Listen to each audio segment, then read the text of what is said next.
श्रीराम समर्थ. श्रोते हो, आपण ऐकत आहात श्री गोंदवलेकर महाराज यांचे प्रवचन.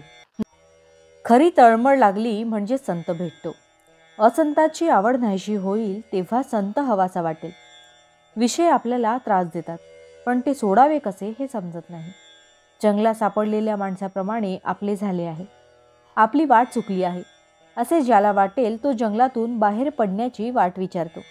आता वय फार झाले, काळाच्या स्वाधीन होण्याची वेळ आली. रामा तूच आता तार अशी तळमळ लागली तर संत सहवास लाभेल. सत्संगत हवी असे आपण म्हणतो खरे, पण मागतो मात्र असत. मग आपल्याला सत्संगत कशी मिळेल? स्वतःला कसे विसरावे हे कळण्याकरता संताला शरण जावे. आपले विस्मरण म्हणजे भगवंताचे स्मरण. वडील दूर आहेत, त्यांचे पत्र नाही म्हणून काळजी करतो, पण जन्मापासून भगवंत दूर आहे त्याची तळमळ का लागू नये? आपण नामस्मरण करतो, पण ज्याचे नाम घेतो तो कोण असा विचार करतो का? विषय सोडल्याशिवाय राम कसा भेटणार? रामही हवा आणि विषयही हवा, हे जुळणार कसे? मला जोपर्यंत चिमटा घेतलेला कळतो तोपर्यंत कर्ममार्गाने जाणे जरूर आहे. कर्ममार्ग सांभाळताना करता मी नव्हे ही भावना सांभाळणे जरूर आहे. जो खरा अनुभवी आहे तो बोलणारच नाही, आणि बोललास तर तो अगदी थोडे बोलेल. तो उत्तम होय. अनुभवी खरा, पण नाईलाज म्हणून जो बोलतो तो त्याच्यापेक्षा थोडा कमी समजावा. कोणीतरी बोलल्याशिवाय लोकांना कळणार कसे? म्हणून हे लोक कमीपणा पत्करूनही पुष्कळ बोलतात. परंतु अनुभव नसताना उगीच शब्दपांडित्य करणारे हे अगदी खालच्या दर्जाचे होत. ज्याला अनुभव कमी त्याला शब्दपांडित्य फार असते. जो जगाला फसवणार नाही आणि स्वतःही फसणार नाही असाच मनुष्य जगाला मार्गाला लावू शकेल. कित्येक साधू दगड मारतात किंवा शिव्या देतात, तरी लोक त्यांच्या मागे लागतात, कारण त्यांच्या शिव्या देखील आशीर्वादाप्रमाणे असतात. हे कित्येक लोकांच्या ध्यानी येत नाही. एखादा मुलगा बापाला म्हणू लागला की मी इतका जवळचा पण मला मिळतो मार, आणि तो लांबचा पोर त्याचे मात्र लाड.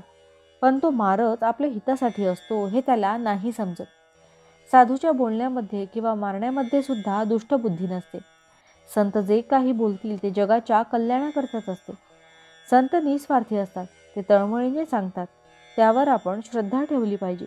संतांच्या सांगण्याचा खरा अर्थ आचरणानेच कळेल. भावार्थ, संतांच्या संगतीत आपण गेलो की आपले कर्तृत्व संपले. जानकी जीवन स्मरण जय जय राम. महारुद्र हनुमान की जय. समर्थ रामदास स्वामी महाराज की जय. सब संतन की जय. श्री अनंत कोटि ब्रह्मांड नायक राजाधिराज सच्चिदानंद सद्गुरु श्री ब्रह्मचैतन्य महाराज की जय. जय जय रघुवीर समर्थ. आता आपण 13 वेळा नामस्मरण करूया.